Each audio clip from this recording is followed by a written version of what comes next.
მოგესალმებით ეთერშია სდასუ ტევის საინფორმაციო გამოშვება ახალამებს ნინი ვაშაკიძე გაგაცნობთ. საქართველოს პარლამენტში საქართველოს სახელმწიფო და ადგილობრივი ხელისუფლების ინსტიტუციური დიალოგის გენერალური ფორუმი გაიმართა. ფორუმზე მისასალმებელი სიტყვით საქართველოს პარლამენტის თავმჯდომარე პრემიერ-მინისტრი, რეგიონული განვითარებისა და ინფრასტრუქტურის მინისტრი, თბილისის მერი, USAID-ის დირექტორი და გაეროს განვითარების პროგრამის დემოკრატიული მმართველობის მიმართულების ხელმძღვანელი გამოვიდნენ. მისასალმებელია, რომ დღეს პარლამენტი მასპინძლობს მნიშვნელოვან ფორუმს, რომლის მიზანია დეცენტრალიზაციის და თვითმმართველობის განვითარებისა და მმართველობითი სისტემის სრულყოფის პროცესის ხელშეწყობა. საქართველოში და ქართულ დემოკრატიაში თვითმმართველობას ყოველთვის განსაკუთრებული როლი ჰქონდა და სიმბოლურია, რომ დღევანდელი ჩვენი ხედვა სულ თანხვედრაშია ჩვენი წინაპრების ხედვასთან, პირველ რესპუბლიკასთან, თუ როგორ სურდათ მათ საქართველოში ადგილობრივი თვითმმართველობის განვითარება. მოგეხსენებათ, რომ თავისუფალი, დემოკრატიული და სამართლებრივი სახელმწიფოს შექმნა ნიშნავს თვითმმართველობის პრინციპებზე დაფუძნებული პოლიტიკური სისტემის აგებას, რომელიც უზრუნველყოფს მოქალაქეთა ფუნდამენტურ უფლებებს. ამავე დროს ქმნის ისეთ პირობებს, რომ სწორედ თავისუფალ მოქალაქეთა ნებას ემყარებოდეს როგორც საერთო ეროვნული, ისე რეგიონალური და ადგილობრივი მნიშვნელობის საკითხების გადაწყვეტა.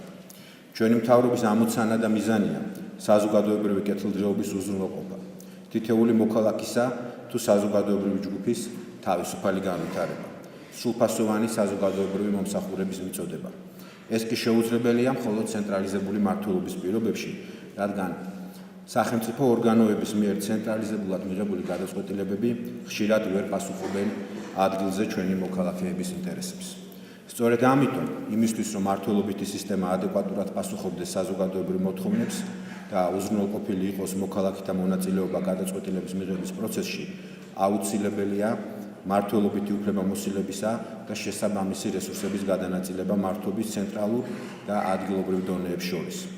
შესაბამისად, მმართველობის დეცენტრალიზაცია და სრულფასოვანი ადგილობრივი თვითმმართველობის შექმნა მნიშვნელოვანია და ჩვენი მთავრობის ერთ-ერთი მთავარი ამოცანა გახლავთ. რა თქმა უნდა, აღნიშნული უნდა განხორციელდეს მთავრობის აქტიური ჩართულობით, პარლამენტთან მჭიდრო თანამშრომლობით, თვითმმართველობებთან კონსულტაციითა და ამავე დროს სამოქალაქო საზოგადოების ძალიან ინტენსიური მონაწილეობით. მნიშვნელოვანია, რომ ყველა მაქსიმალურად ვიზიარებდეთ მომავალი რეფორმების სულისკვეთებას და გეგმაზომიერად ვიმუშაოთ ამ გზაზე საერთო წარმატებისთვის. როგორც მოგეხსენებათ, ამ მხრივ სახეზეა მრავალი წინგადადგმული ნაბიჯი. ჩვენ ურყევად მივიწევთ დეცენტრალიზაციის გზით, ადგილზე დემოკრატიული მექანიზმების პარადასამკვიდრებლად დამატებითი ფინანსური რესურსები იზრდება წლიდან წლამდე და ამ მხრივ რა თქმა უნდა გამონაკლისი არ იქნება არც 2019 წლის ბიუჯეტი. მოგეხსენებათ, წელს არის საქართველოში თვითმმართველობის არჩევნების ჩატარებიდან 100 წლის თავი და სიმბოლურია, რომ წელს ვასრულებთ დეცენტრალიზაციის საშუალო ვადიანი სტრატეგიის დოკუმენტის ფორმირებას და რაც მნიშვნელოვანია, ვიწყებთ ფისკალური დეცენტრალიზაციის პროცესს.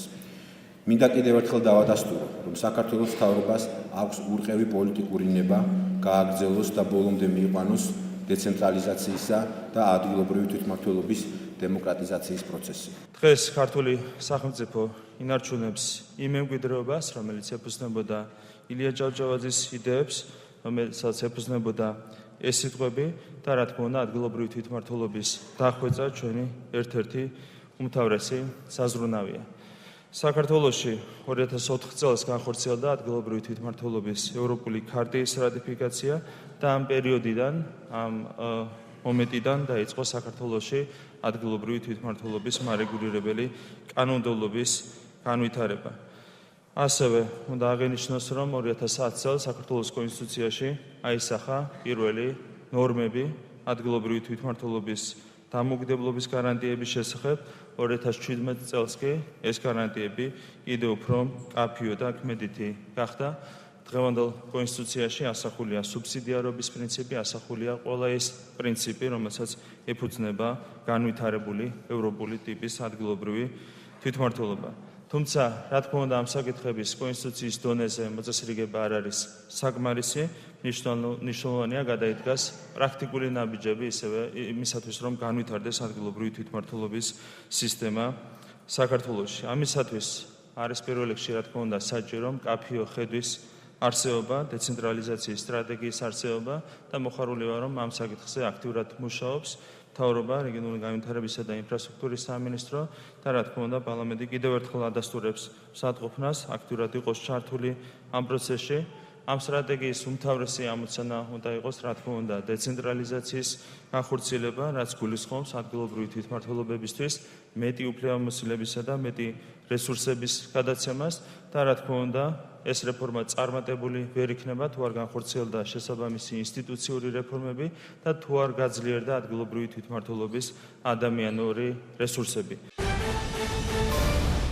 საქართველოს პრემიერ-მინისტრი მამუკა ბახტაძე იაპონიის ეროვნული დღესასწაულის იმპერატორის დაბადების დღის აღსანიშნავად გამართულ მიღებას დაესწრო და სიტყვით გამოვიდა. პრემიერ-მინისტრმა იაპონიის ელჩს საქართველოში ორი მეგობარი ქვეყნის კიდევ უფრო დაახლოებაში შეტანილი წვლილისთვის მადლობა გადაუხადა და იმედი გამოთქვა, რომ ქვეყნებს შორის თანამშრომლობა კიდევ უფრო გაღრმავდება. საზეიმო მიღებას საქართველოში აკრედიტებული დიპლომატიური კორპუსისა და საერთაშორისო ორგანიზაციების ხელისუფლების მედიის და კულტურის სფეროს წარმომადგენლები დაესწრნენ. საქართველო და იაპონია დღეს მეგობარი ქვეყნები არიან. ჩვენ ვამაყობთ, რომ იაპონია ჩვენი სახელმწიფოს ერთგული და სანდო პარტნიორია. ჩვენთვის უაღრესად მნიშვნელოვანია ის ურყევი პოზიცია, რომელიც იაპონიის მთავრობას საქართველოს სუვერენიტეტის და ტერიტორიული მთლიანობის მიმართ აქვს. ჩვენ დიდად ვაფასებთ იაპონიის და იაპონელი ხალხის უმნიშვნელოვანეს მორალურ და მატერიალურ თანადგომას, რომელსაც წლების განმავლობაში განსაკუთრებული წვლილი შეაქვს საქართველოს განვითარების პროცესში. გასულ წელს ჩვენ აღვნიშნეთ საქართველოს და იაპონიას შორის დიპლომატიური ურთიერთობების დამყარებიდან 25 წლის თავი. სასიხარულოა, რომ ამ შედარებით ხანმოკლე პერიოდში ჩვენ შევძელით მნიშვნელოვანი და ხელშესახები შედეგების მიღწევა. დარწმუნებული ვარ, რომ არსებული მეგობრული და ურთიერთსასარგებლო თანამშრომლობა კვლავაც გაღრმავდება ყველა მიმართულებით. მინდა განსაკუთრებულად ხაზი გაუსვა ბოლო პერიოდში გააქტიურებულ ორმხრივ ურთიერთობებს. თანამშრომლობა ვითარდება სავაჭრო, ეკონომიკურ, კულტურის, განათლების და ტურიზმის სფეროებში. წარმატებით ჩავატარეთ უმნიშვნელოვანესი მოლაპარაკებები ორმხრივ საინვესტიციო შეთანხმებასთან დაკავშირებით, რომელიც დარწმუნებული ვარ ახალ დონეზე გადაიყვანს ჩვენს სავაჭრო ურთიერთობებს.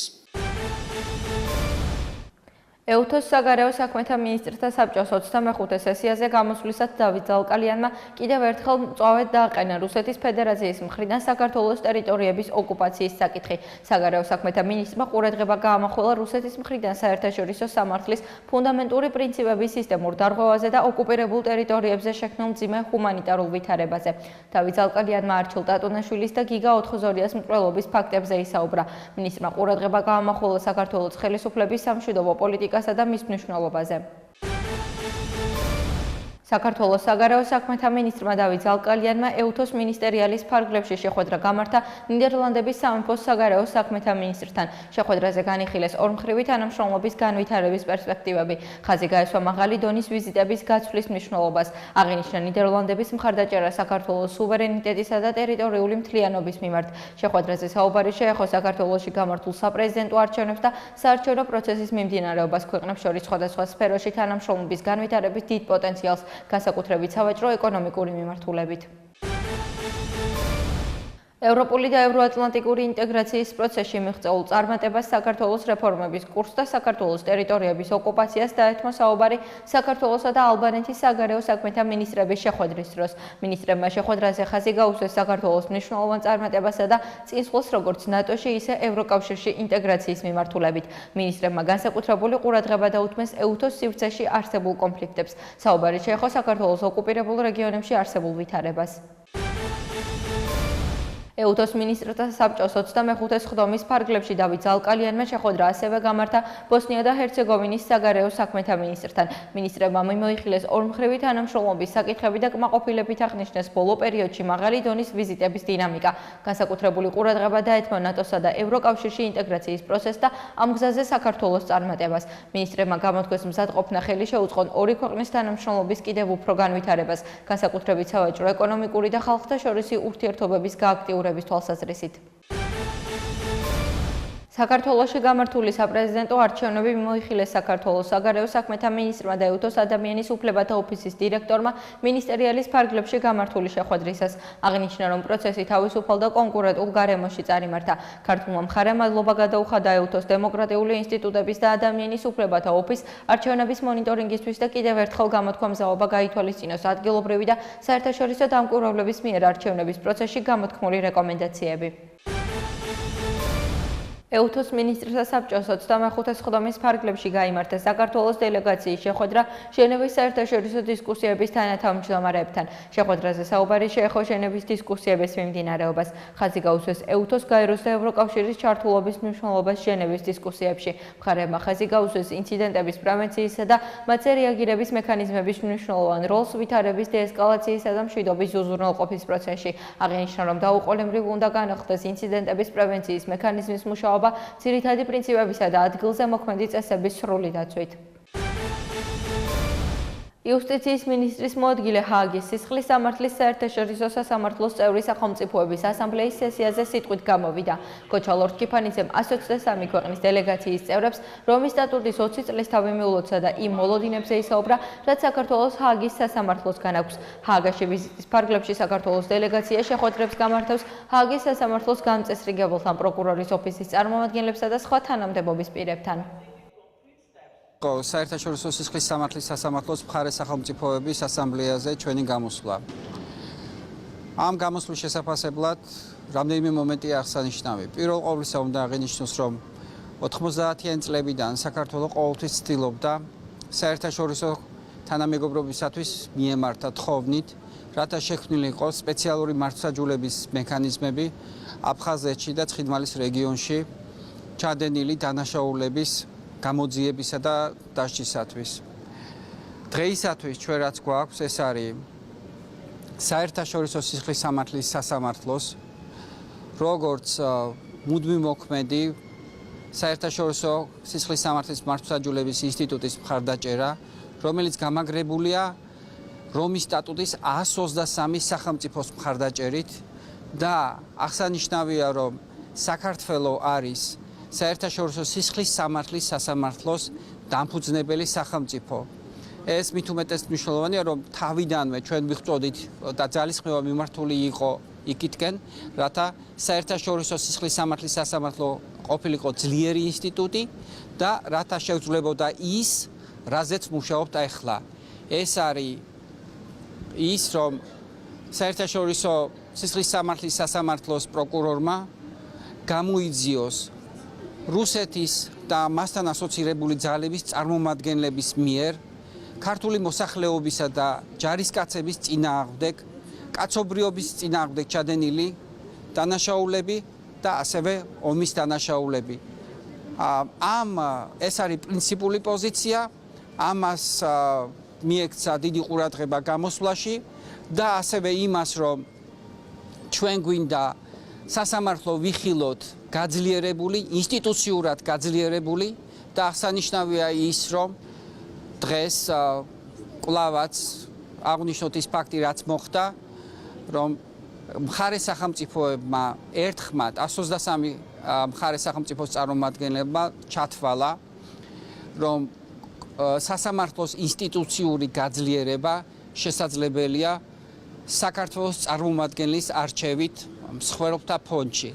ეს ასევე მიუთითებს ჩვენი მთავრობის და იუსტიციის სამინისტროს პრიორიტეტზე, რაც შეიძლება გააძლიეროს პოლიტიკა და ამ შემთხვევაში პოლიტიკა უკვე საერთაშორისო სისხლის სამართლის სასამართლოს მსხვერპლთა ფონდიდან, რაც გულისხმობს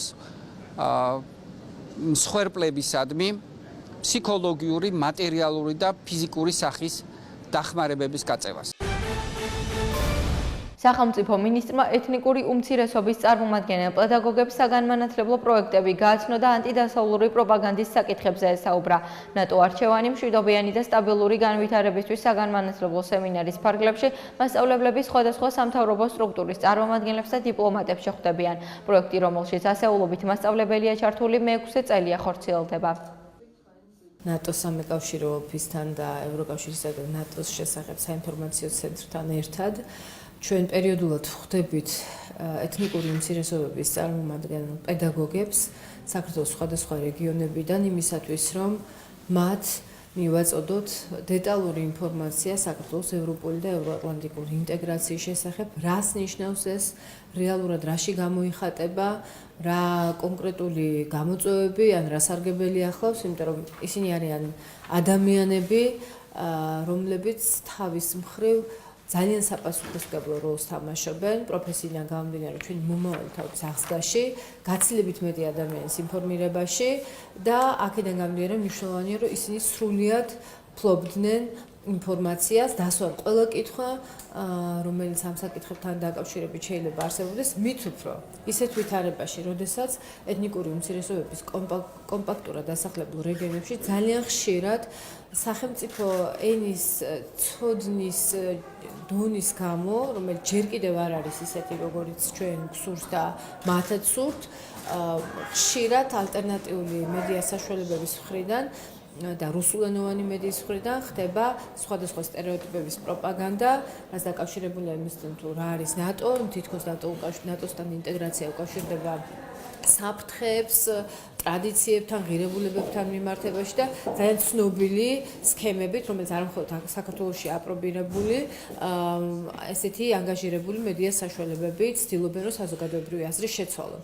ჩვენთვის არის ძალიან მნიშვნელოვანი, თითოეული ჩვენი მოქალაქე იყოს ინფორმირებული და ის მხარდაჭერა, რომელიც აქვს უკვე უამრავი ბევრი წელია საქართველოს ევროპულ და ევროატლანტიკურ ინტეგრაციას იყოს ინფორმირებული, ძალიან გაცნობიერებული მხარდაჭერა ყველა მოქალაქეს მხრიდან და ცხადია ყველა მოქალაქეში იგულისხმება ყველა განმშრალოთ ეთნიკური წარმომავლობის. ნატოს სამეკავშირე ოფისთან ერთად საინფორმაციო ცენტრი ნატოსა და ევროკავშირის შესახებ, რომელიც საგარეო საქმეთა სამინისტროს დაქვემდებარებაში არსებობს, უკვე მე-6 წელია ორგანიზებს, ეს არის ჩვენი უკვე ტრადიციული პროექტი, რომელსაც ნატოს მხარდაჭერით ვახორციელებთ და წლევანდელი დასკვნითი სემინარია. წელიწადში დაახლოებით 4 სემინარს ვაორგანიზებთ სპეციალურად პედაგოგებისთვის. ჩვენთვის ძალიან მნიშვნელოვანია, რომ პედაგოგები, რომელიც გახლავთ ის ჯგუფი, ვინც აქტიურად ავრცელებს თვითონ ცოდნას და მულტიპლიკატორია, ერთგვარი ესე მოვიაზრებთ.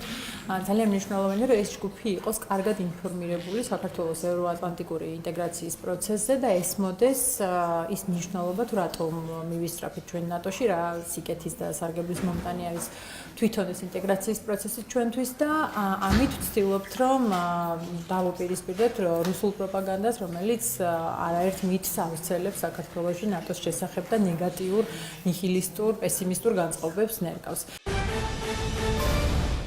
სახელმწიფო მინისტრის აპარატის ორგანიზებით ყვარლის მუნიციპალიტეტის სოფელ ახალსოფელში ოჯახში ძალადობის საკითხებსა და სახელმწიფო მომსახურეობის სერვისებზე ცნობიერების ამაღლების მიზნით საინფორმაციო შეხვედრა ჩატარდა.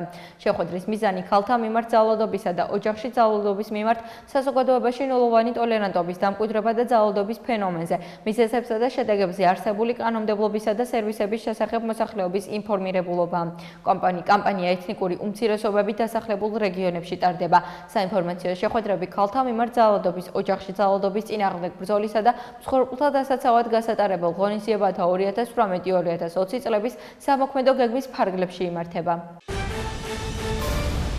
ტრაფიკინგის მსხვერპლთა დაზარალებულთა დაცვისა და დახმარების სახელმწიფო ფონდმა წლიური ანგარიში წარადგინა. ღონისძიება გენდერული ნიშნის ძალადობის წინააღმდეგ მიმართული 16-დღიანი კამპანიის ფარგლებში გაიმართა და მას სექტორში მომუშავე სახელმწიფო, არასამთავრობო და საერთაშორისო ორგანიზაციების წარმომადგენლები დაესწრნენ. სიტყვით გამოვიდნენ USAID-ის მისიის დირექტორის მოვალეობის შემსრულებელი, გაეროს ქალთა ფონდისა და მოსახლეობის ფონდის ხელმძღვანელი.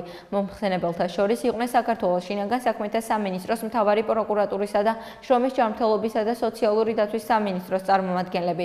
სახელმწიფო ფონდის საქმიანობის ერთ-ერთი მიმართულება ოჯახში ძალადობის მსხვერპლთა დაცვა და დახმარება. დღეს მონაცემებით საქართველოს მასშტაბით 4 კრიზისული ცენტრი და 5 თავშესაფარი ფუნქციონირებს.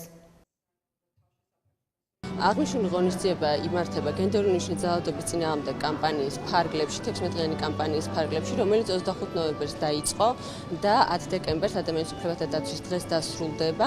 აღნიშნული კამპანია მთელ მსოფლიოში აღინიშნება და ნანჯისფერ კამპანიად არის ცნობილი, რომელიც სხვადასხვა მნიშვნელოვან თარიღებს აერთიანებს თავის თავში.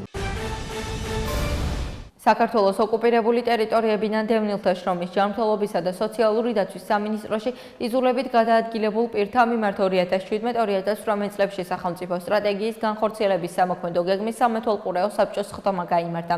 საბჭომ განიხილა 2018 წელს სამინისტროსა და СС-ებს საარსებო წყაროებით უზრუნველყოფის სააგენტოს მიერ დევნილთა მიმართულებით განხორციელებული აქტივობები და 2019-2020 წლების დევნილთა სამოქმედო გეგმის პროექტი.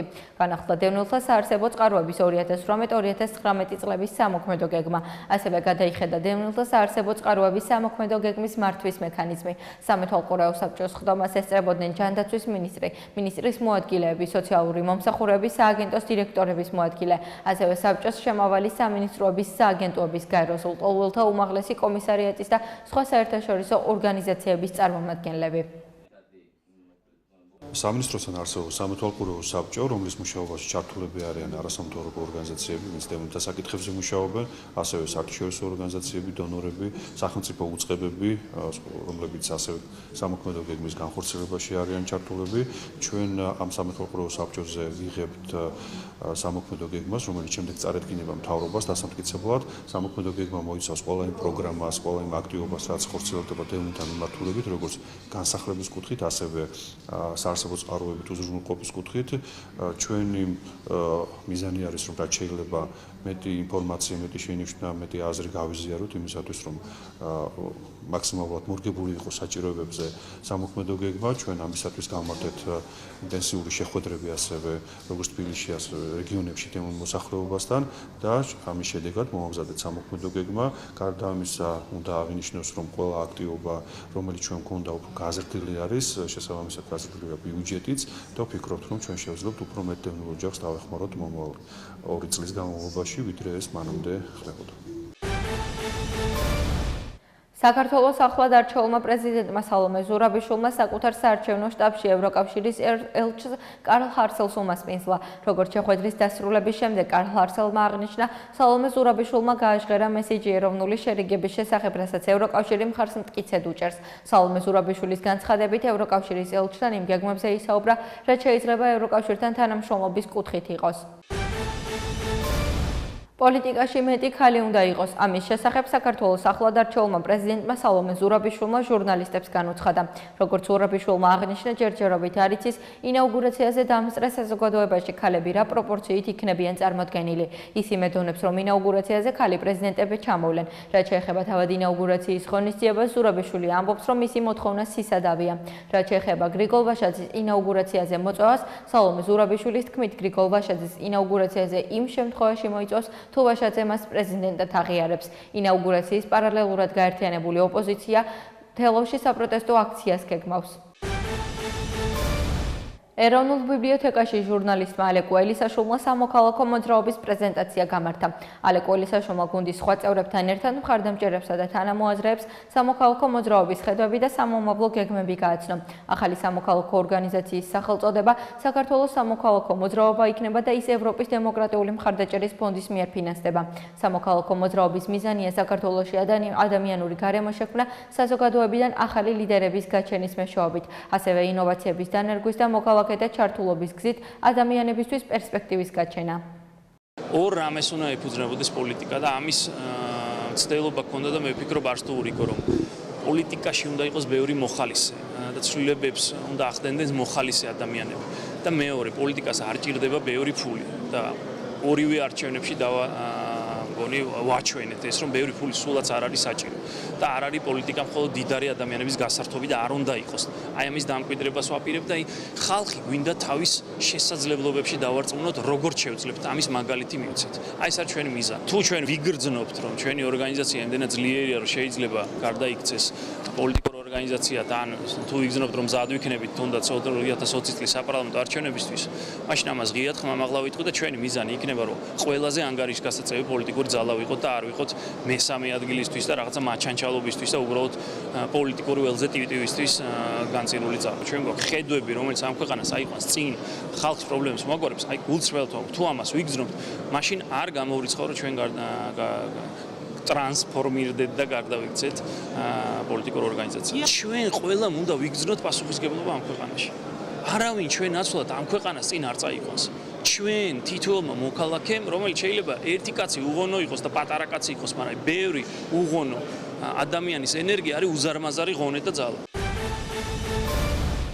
შინაგან საქმეთა სამინისტროს გენერალური ინსპექციის თანამშრომლებმა ჩატარებული საგამოძიებო მოქმედებების შედეგად საპატრულო პოლიციის დეპარტამენტის თანამშრომელი ქრთამის აღების ფაქტზე დააკავეს. გამოძიებამ დაადგინა, რომ თბილისის ერთ-ერთ მეტროს სადგურში ერთ-ერთი მოქალაქე გარკვეული თანხის სანაცვლოდ საკუთარი სამგზავრო ბარათის გამოყენებით მოქალაქეებს უკანონოდ ატარებდა. უწყების ინფორმაციით აღნიშნული დარღვევის შესახებ ცნობილი გახდა მეტროპოლიტენის საპატრულო პოლიციის თანამშრომლისთვის, რომელმაც პირს მფარველობის სანაცვლოდ ქრთამის სახით ყოველ მორიგეობაზე გარკვეული თანხის გადახდა მოსთხოვა. გენერალური ინსპექციის თანამშრომლებმა საპატრულო პოლიციის თანამშრომელი მიმდინარე წლის 6 დეკემბერს მოსამართლის განჩინების საფუძველზე თბილისში მეტროსადგურ ვარკეთილში მორიგი ქრთამის აღების ფაქტზე დააკავეს. გამოძიება ქრთამის აღების ფაქტზე მიმდინარეობს. მიკროსაფინანსო ორგანიზაციების ნაწილის ჩავ სიაში მყოფ სოციალურად დაუცველ პირებს დავალიანებას ქართულსგან კომპენსაციის მიღების გარეშე ჩამოაწერს. ამის შესახებ ინფორმაციას ბიზნეს პრეს ნიუსი ავრცელებს. ინიციატივას 12 მიკროსაფინანსო ორგანიზაცია იზიარებს, თუმცა მათი რაოდენობა შესაძლოა გაიზარდოს. ამ ეტაპზე უცნობია მოქალაქე და რა რაოდენობაზეა საუბარი.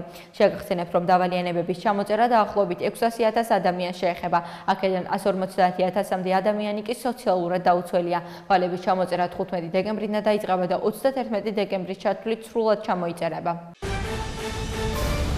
ახლა კი გადავხედოთ უცხოეთის სიახლეებს. 8 დეკემბერს პარიზში მასობრივი საპროტესტო აქციები იგეგმება, რის გამოც ეიფელის კოშკი და ლუვრი ვიზიტორებისთვის დაიხურება.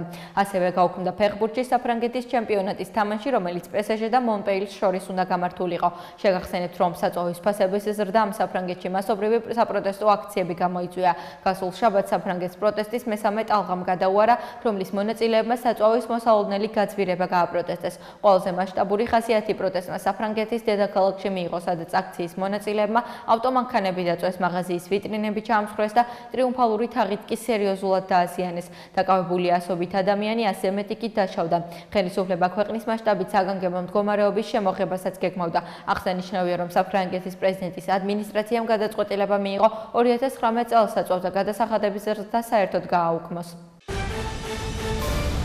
ამერიკის შეერთებული შტატების პრეზიდენტი ჯორჯ ბუში უფროსი მისი სახელობის საპრეზიდენტო ბიბლიოთეკის ტერიტორიაზე დაკრძალეს. ამის შესახებ ინფორმაციას ამერიკის შეერთებული შტატების 51 პრეზიდენტის ოფიციალური წარმომადგენელი ავრცელებს. აღსანიშნავია, რომ ჯორჯ ბუშის გვერდით ასევე განისვენებენ მისი მეუღლე ბარბარა ბუში და მათი შვილი რობინი, რომელიც 1953 წელს 3 წლის ასაკში გარდაიცვალა. დაკრძალვის ცერემონია დახურული იყო. ამერიკის შეერთებული შტატების პრეზიდენტმა დონალდ ტრამპმა გადაწყვეტილება მიიღო ამერიკის შეერთებული შტატების სახელმწიფო დეპარტამენტის ოფიციალური წარმომადგენელი იზერ ნაუერტი გაეროში ამერიკის შეერთებული შტატების ელჩად დანიშნოს. ამის შესახებ ინფორმაციას საინფორმაციო სააგენტო ბლუმბერგი ავრცელებს ამ ინფორმაციულ წყაროზე დაყრდნობით. დონალდ ტრამპმა ნოემბრის დასაწყისში განაცხადა, რომ წლის ბოლომდე მიიღებდა გადაწყვეტილებას გაეროში ამერიკის შეერთებული შტატების ელჩის პოსტზე კანდიდატურის თაობაზე. აღნიშნული პოსტი ვაკანტური მას შემდეგ გახდა, რაც 9 ოქტომბერს ნიკი ჰეილი გადადგომის შესახებ განაცხადა. ნიკი ჰეილი თავის თანამდებობას ოფიციალურად 2019 წლის იანვარში დატოვებს. ეს გახლდათ სდასუ ტევის საინფორმაციო გამოშვება ნინო ვაშაკიძესთან ერთად. ახლა კი ეთერში ამინდის პროგნოზის დროა, მე დროებით გემშვიდობებით ნახვამდის.